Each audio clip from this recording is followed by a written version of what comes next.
All right. How are yas? Posh Gibson here, Occult Nachos.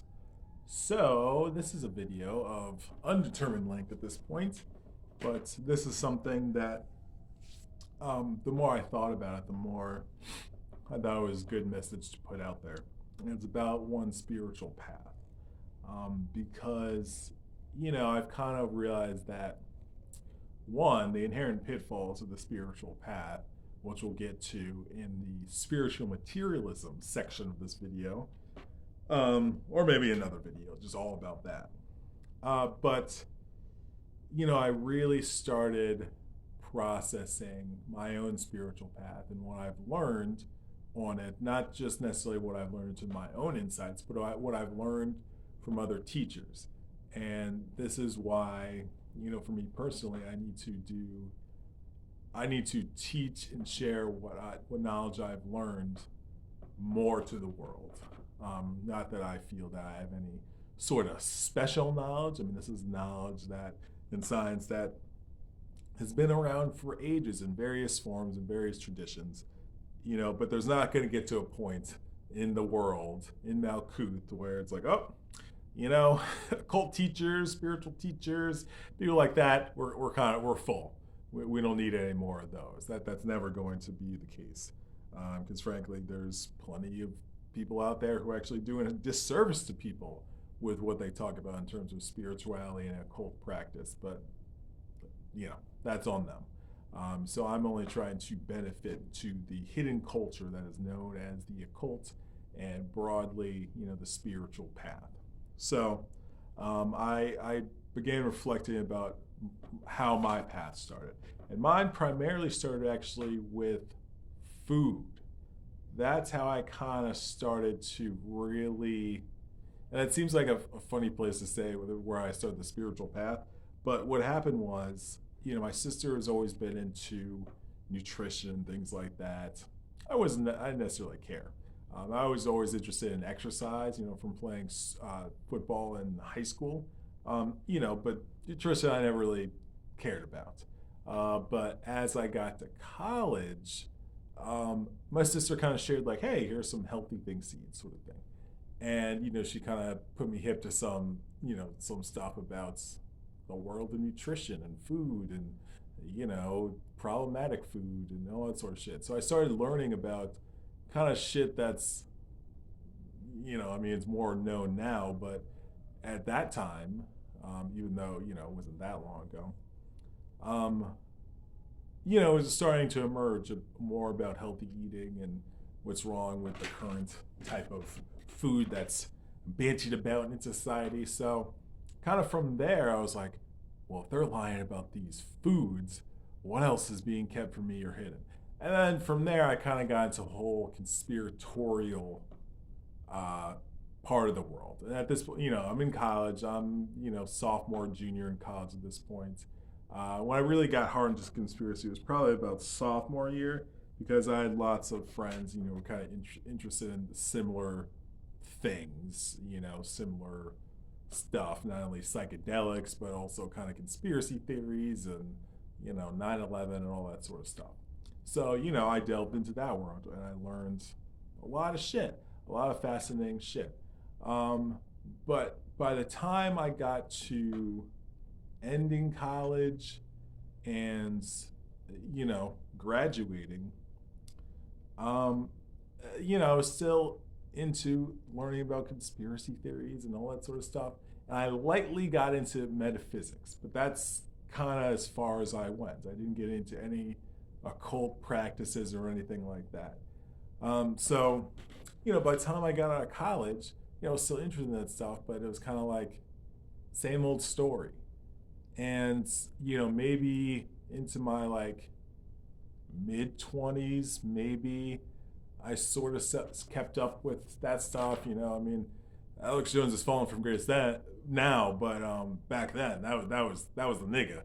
That was the fucking dude. If you were fucking into conspiracy shit, it's like him, Jeff Rense, you know what I'm saying, David Icke,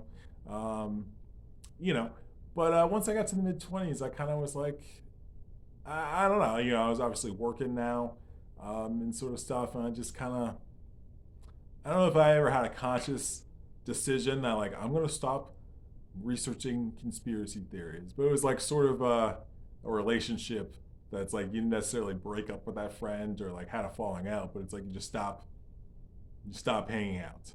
You know, that's how I felt with conspiracy theories.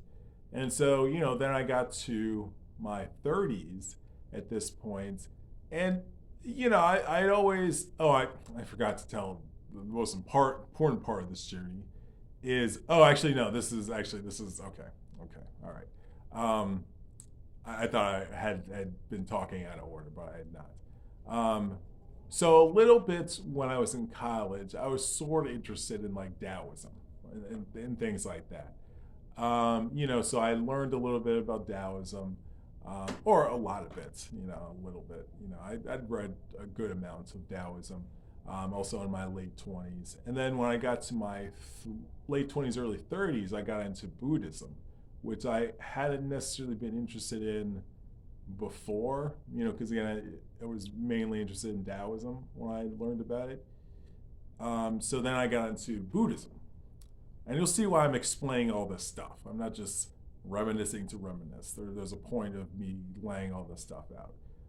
So then I got into Buddhism in my 30s, and you know that was a huge milestone for my spiritual path. And that's when you could even say I even started on a spiritual path, because that other shit wasn't necessarily a spiritual path. It was just me learning about shit that was happening in the world that wasn't necessarily always known or well known.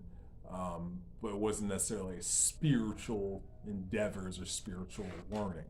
But you know, my foray into Buddhism was, and you know, I started learning the classical things, but I really gravitated towards the Chogyam Trungpa, who I know obviously is a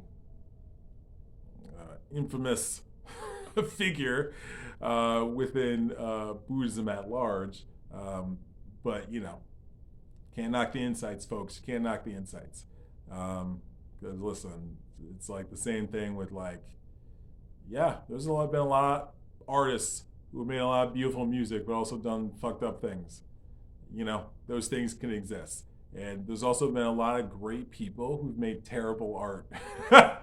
so, it goes both ways. There's also a lot of cool people out there who've made great art, and there's a lot of shitty people who've made shitty art. So we just had to reconcile that these are all things that happen. And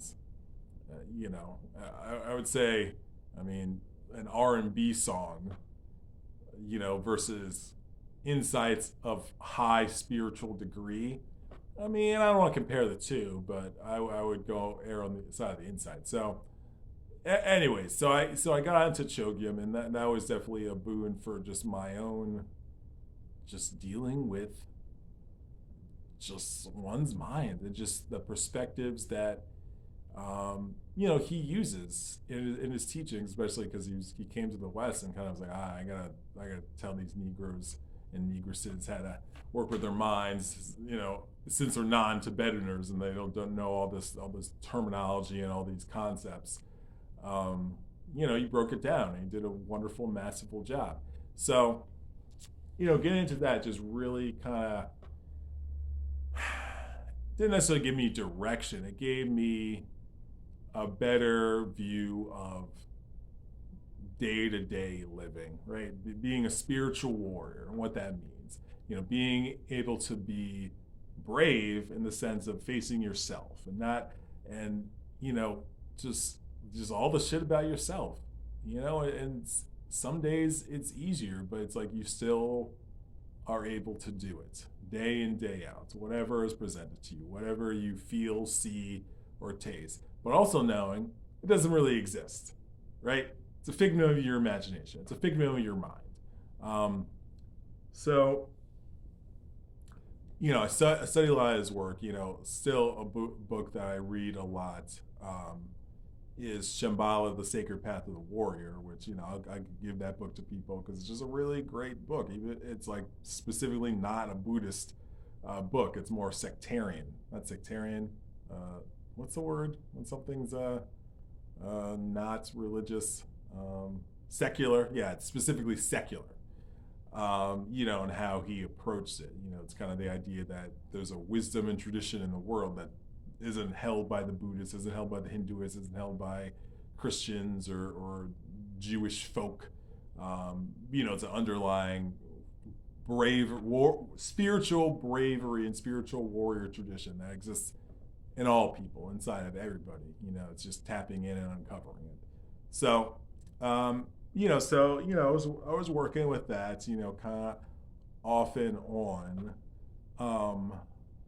But that was the extent of my spiritual practice. But, not to poo-poo that, but that was the extent of it. I didn't, go to retreats or anything. One time I did sign up for a silence meditation retreat, and then they called me to confirm it, and I was just I was too scared.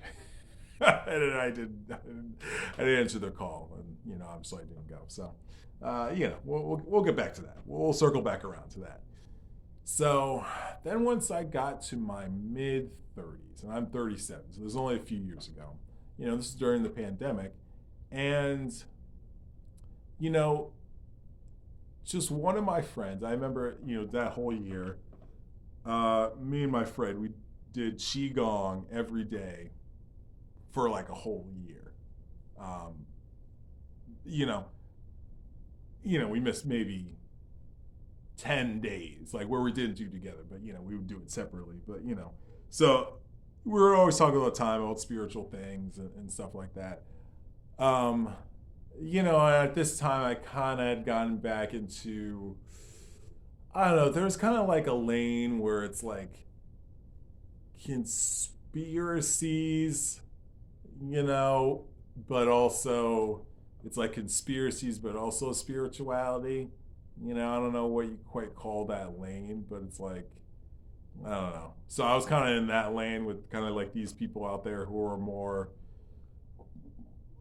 I don't know, they're middle-aged, people out here discussing things about oh, they're doing this to the black man, but it's we gotta work with Mayat, kind of a little bit of both, but kind of more on the you're getting your ass beat part of it, and not enough for my liking for and this is me in retrospect. At the time I was all for it, because it's I hadn't really been connected with this sort of knowledge in a while, even though I can look back now and see it. It's oh, okay. It's no, I need more. And that's what I'm getting towards. Anyways, so I'm, looking back at these, these times, and, I was kind of getting a half dose, some spirituality mixed in with some conspiratorial stuff. But this is stuff geared specifically to black people, these sorts of people out here. So, we're talking, and he mentioned someone who I hadn't heard of before. I don't think I'd heard of before, named Bobby Hemmett. And he just said, he's swears a lot, but he's an occult teacher. And I hadn't necessarily, it's funny, just in all the places I'd been, in all the rabbit holes over the years, I necessarily delved into the occultist or occult rabbit hole. Maybe it's come up from a conspiratorial standpoint about ooh, these bad politicians, they're doing all these weird rituals and all this occult stuff, and it's bad news, right? Maybe from that angle I've come across that, but not from the angle of no, this is something you could do, man. I had come across it like that. So I look up, who's this Bobby Hemmett? And I was instantly I describe it as not this, but you ever have something, I remember the first time I made sorrel, a sorrel tea, right? I just soaked some sorrel, or maybe I boiled it. I boiled it first. The first time I was this is too much work. And then after that, I just would soak it in water for a little bit and, make a beverage out of that. But I remember the first time I had that, and also probably even more so the first time I ever had made a sea moss tincture, my body was oh, fuck yeah, you need to have this often, right? Instantly I felt that it was you needed this, right? And that's how I felt the first time watching Bobby Hemmett. I was oh, instantly I felt it made sense, even though it was information that I hadn't necessarily consciously heard before. it just like made sense, even if I didn't consciously understand what he was saying at the time. It just like just it just made sense, right? Like instantly, I was like, oh, this is like my whole life has been leading up to me watching this man's videos and this man's work, and he's a prolific teacher. Like uh, I, there's one of zero. You know what I'm saying? Like so prolific that it's like he couldn't even copy himself, sort of shit. That's how I feel. Um, and so I started kind of watching his videos, and he had just a lot of interesting occult topics. And, he talked a lot about how, it's like really like you are the God and stuff like that, which I hadn't necessarily heard before. But it's like maybe I had heard it kind of as like something that some black spiritual teachers will say, but it's like, I don't know if they actually mean it. And I don't know if they actually mean that shit. Just a nice thing that you say, and people, your followers, are like, oh yeah, I am the God. So anyway, so I started watching him, and then from there, I learned about his student, Brother Panic, who, at this point, Bobby had retired from teaching. He had retired from teaching. He actually had a stroke as well, in around 2011, 2012. So, when he was like, and he goes back to like the early 90s in terms of doing lectures. So, all that era when all that was happening, like I was not in those spaces hearing that information, like when it was like live being presented, like live, not even necessarily like live in terms of like I saw it live, but access to it like when it came out, ASAP. So I learned about Brother Panic, who was one of his students, who I would say has taken the torch from him and is really keeping a tradition of the black occultists alive, and kind of has built upon the things he taught and is taking a step further in his own way. And, combined with just what I've learned, and I feel like I've only watched maybe 10% of the videos and content out there from these people. It's not like I've consumed their whole catalog, which is hundreds of videos, in addition to radio interviews and stuff like that, and books and stuff like that. But just even in that, I would say small percentage of the total content. And also I took Brother Panic's class in July, so that helped a lot as well. But even before that, I'd really gained a better understanding of what, like, kind of what Chogyam talks about, but in other practical ways of going about it. If that necessarily makes sense. I don't know that it does, but, because sometimes when we think of change, it's just kind of like a fluffy thing. It's not, there's no concreteness to it. And we're in Malkuth, we're in the physical realm. So there needs to be something in the day-to-day, moment-to-moment reality that if we want to transform, then there's something that we need to tap into and connect with to make this happen. It's not just going to happen. And further, I'm coming to the realization there's literally no shortcuts. Like in terms of transformation, true transformation, and truly like discarding your bullshit and uncovering the divinity within you, right? The grand flame, the grand spark that is, of cosmic dust, whatever the fuck you want to say about it.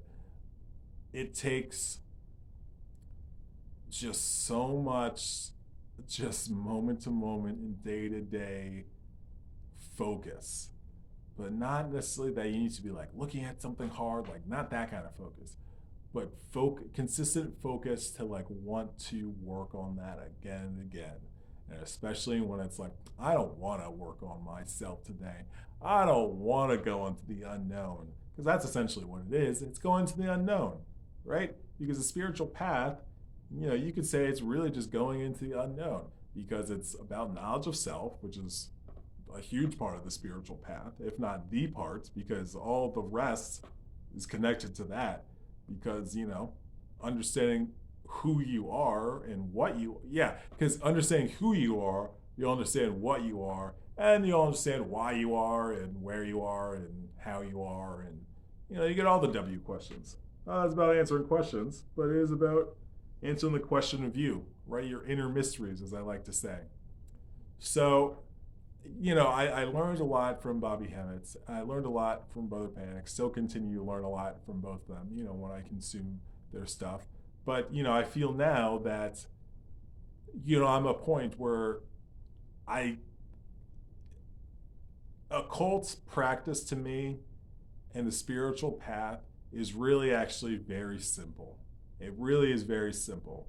And the problem is our human ego always wants to complicate it, always wants to add so many toppings and so many. Oh, let's put a cherry here. Oh, let's sprinkle some granola and actually some sprinkles too. Always wants to complicate the shit when it's actually very simple. Why would it be difficult? Why would it be hard? That doesn't make sense. But it's just the difficult part is our bullshit that we need to let go of. Because our bullshit is what covers up all the simplicity. What covers up all the insanity that we experience. It's all of our bullshit. What else could it be? And we can't just blame the world. At some point, you need to stop blaming the world. And not that you need to blame yourself, but be like, hey, it's me. At least put the onus on yourself, because then it's like, if you want to transform something, you're going to feel a certain way. It's like, well, I wish I could transform that, but you know how it is. No, fuck that shit. Unacceptable. Because once you say, you know how it is, then it's like, well, you're agreeing to that reality. Good luck. So, I recognize that while I still need to continue to study, because obviously there's so much knowledge that can assist me, right? There's a lot of things I can still practice and do that I have learned, that has shifted my mindset. And, I recognize that is actually one of the most difficult parts, is because, if you go to school and you learn something, do you stay in class forever? Right? You can do continuing education, right? You can do shit like that. But do you stay in school forever? Right? The place you go, do you stay there forever? No. At some point, you got to graduate. You got to go on the real world and, be a good little occultist. But you continue to learn, obviously. You keep continuing to educate yourself and study, but you have a basic education that you're building upon. So I realize that I have a basic education, but now, and this is where we come full circle from the beginning, now I feel I am struggling with my post-graduation, like real world activities, right? So something I actually did today was, okay, I need to structure my own study, my own practice. Like I have my own occult academy that I'm running for myself, right? Back in the day, you said mystery schools where you had to have initiates and do this and run tests and that sort of thing. I'm not going to make myself do tests, obviously, but I should have a certain curriculum that I'm doing. And before, I've kind of been against this, because like something I noticed about myself is I'll kind of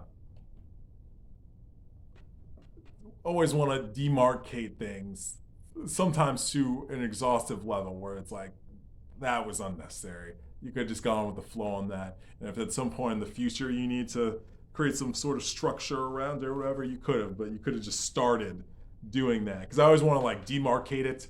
Okay, here's the thing, 1, 2, 3, 4, 5, and then start it, right? But it's like really, for me, it's like I need to start things and then review if I even need to structure it in some sort of way, or how should I structure it, right? Rather than starting it before I've even started the thing, I'm like, I should structure it this way. It's kind of silly, but it's something I realize that it's like I'll do that for control, because it's like I want to control it. So it's like, oh well, I have to structure how it's going to be done, and this and that, and that sort of thing. But I was like, no, this is good, because it's like I'm struggling to do anything. Not that I'm struggling, but it's like a week could go by and I haven't really done any occult practices or done any study. But it's more the practices because, the study, as we said, I'm still doing my continuing education because I don't know everything. And there's still always more to know and further deepen what I already know. But for me, it's practicing what I've already studied, already know, putting that into actual practice and making it a consistent practice, going forward in addition to additional studying in other areas. So, I recognize that it's like, no, I need, at least in my mind, some sort of structure. So I know it's like, okay, here are the priorities. Like, I made a list. It was like, okay, first and foremost, just without even like, before we get into any sexy practices, which I don't know if any of these are sexy, I was like meditation, right? Because it's like, if okay, let me tell you this, folks. If you listen to any spiritual teacher, any occult teacher, any sort of teacher that is even talking about anything related to spirituality or the occult, and they don't tell you about meditation, then they're fucking fools. Because that is like the only thing that is it's one of the most it's good. It's the only tool to really connect with yourself. Let me just put it like that. It's the only real tool to connect with your deepest mind, the highest mind, because all the other shit requires thinking. Don't tell me about washing dishes and meditating, okay? Listen, I've had some pleasant moments washing dishes, don't get me wrong. Okay, don't tell me about meditating while you're painting. You're still doing things, you're still thinking, you're still moving your body. If you're not thinking like, oh, blah, blah, blah, blah, blah in your mind, if you're moving your body, you're thinking. That's a funny realization I've come to learn. If you move your body, that's a thought, even if you don't think something. Because something had to happen for you to move your body, okay? So, something did occur, even if it wasn't actually like a literal thought, like we normally think of thinking. So, no more of this bullshit about, well, I meditate when I'm doing this. Then you're not meditating. You're maybe doing meditative actions while you're doing something.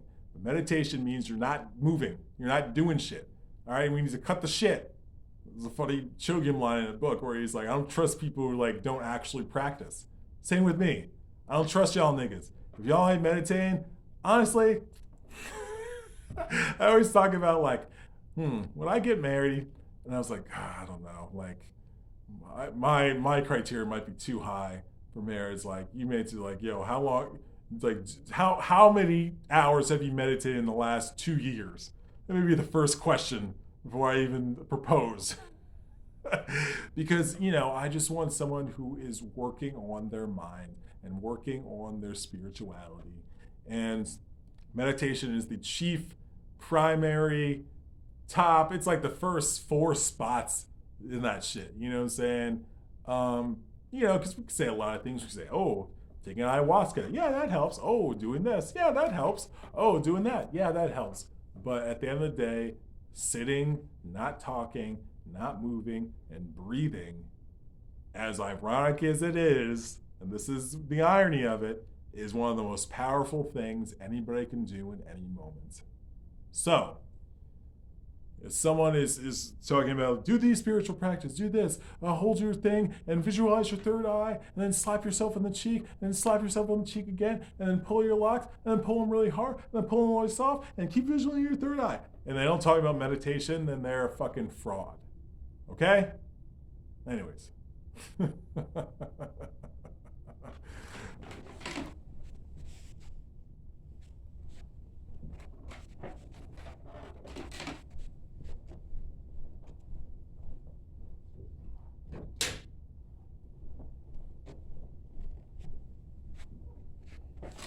Got a little dark in here. Okay, we're back. So, the more I, process this, and this was all like probably the past few weeks, because something I realize is, first of all, folks, if you're on the spiritual path, this is something you have to reconcile. You need to, and Bobby Hammond talks a lot about this, and Brother Panic talks about a lot of this, and Gnosticism talks about this, and other teachers talk about this. So I am also sharing this. You have to deal with your humanity. You have to get rid of your humanity, right? This is the lower self. This is the animal self. Fucking, fighting, and feeding. right? And this is I on another video I had, or a podcast I recorded the other day, I was thinking about, like, right now, again, if we stopped right now and imagine how many people in the world are either fucking, fighting, or feeding, eating, it would probably be like 6 billion. And that's not even an exaggeration. I literally feel it would be like 6 billion. And maybe the other people are drinking water. So, we have to recognize that Malkuth, right?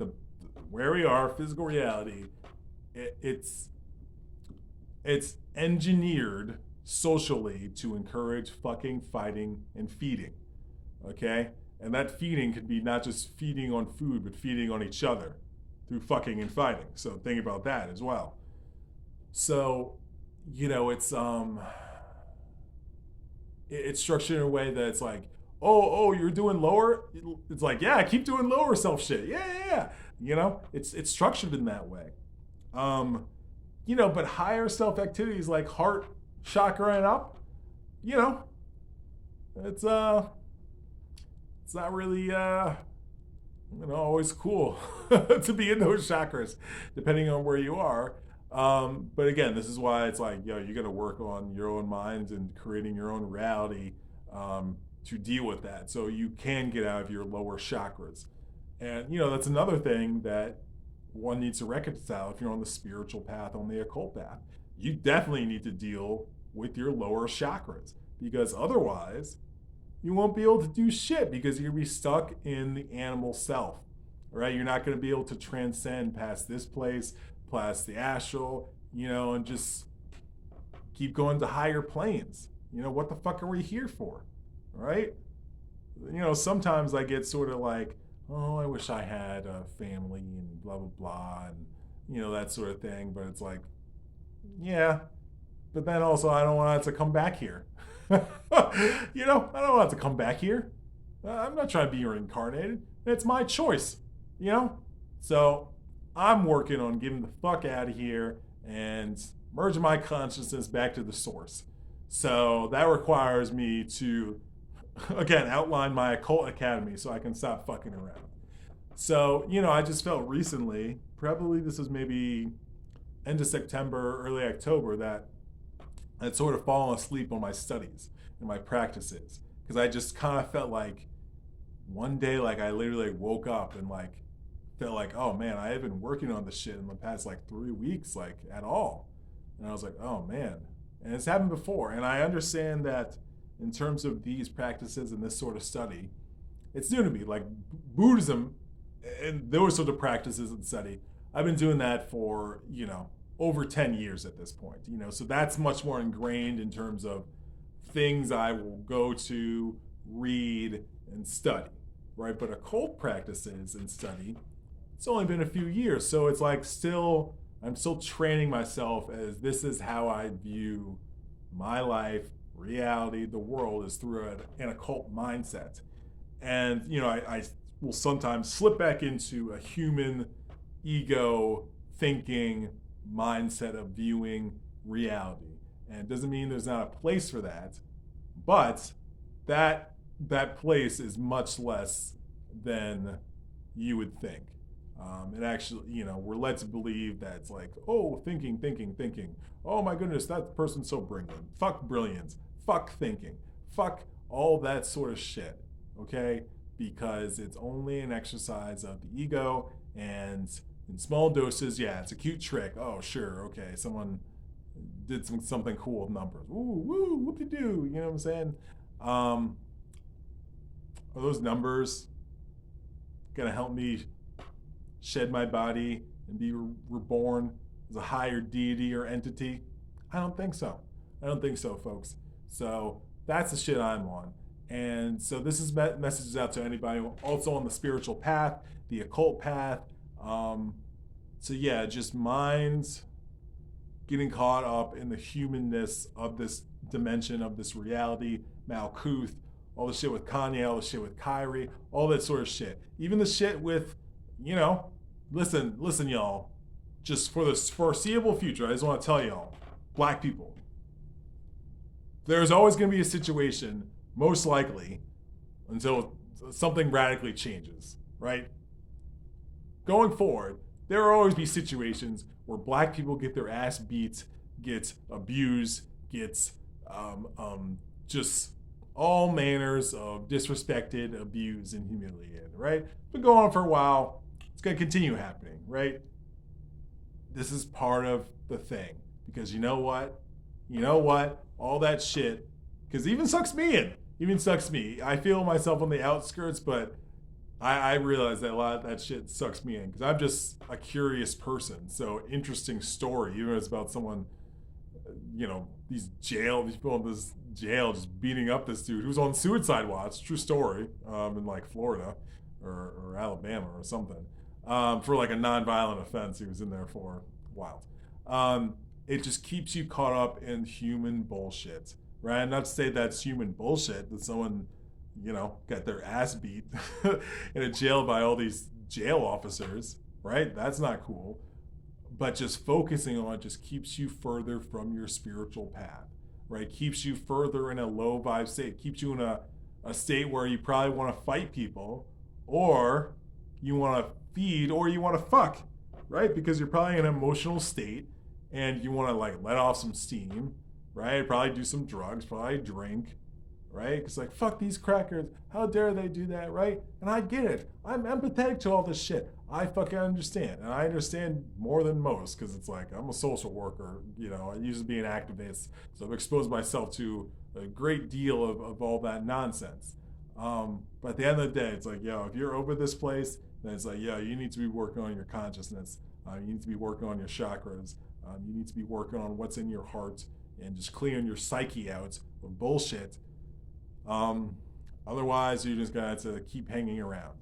This new thing, because I always call Earth the bus station, right? Because it's like even it's like if it's a cool bus station, who hangs out at the bus station? Who hangs out bus stations? Bums, right? Don't be an Earth bum. That's my new expression. They even make a one-man show out of that. Don't be an Earth bum. What I mean by that is, don't just stay at the bus station. Earth is a bus station. There's so much higher, cooler, doper realms and dimensions out there.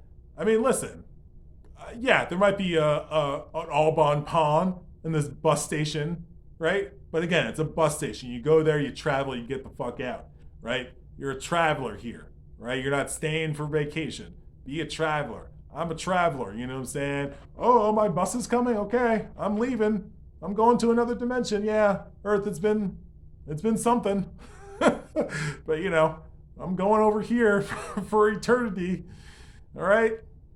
And don't be an Earth bum. Don't just get caught up in the Earth bus station. You know what a bus station is? Even though a bus station has some cool parts, it's still a fucking bus station. You know what I'm saying? It still probably smells like diesel fumes and fucking smelly bathrooms, okay? That's what Earth is. It's a fucking bus station. And I'm sure I was even thinking about this when I was exploring this topic about Japan. Japan's always on top of the shit, especially with transportation. I'm sure they have a beautiful bus station. Beautiful. I'm sure the Japanese bums, if they have bums in Japan, I'm not sure how that works. They probably have just a robot build people who are homeless a house in Japan, for all I know. And I just thought the Japanese bus station would have like a little like homes for if like a homeless person comes in there. It's like a little like, oh, this part of the bus station is for any homeless people who need a shelter. Like, I'm sure it's probably on some actually dope shit on there. But anyways, it's still a bus station. It's a very nice bus station, right? It may not be the Detroit bus station, which probably is not that sexy, but I don't know. I've never been to the Detroit bus station, but maybe they revamped it since I've never been there. But the point being is, don't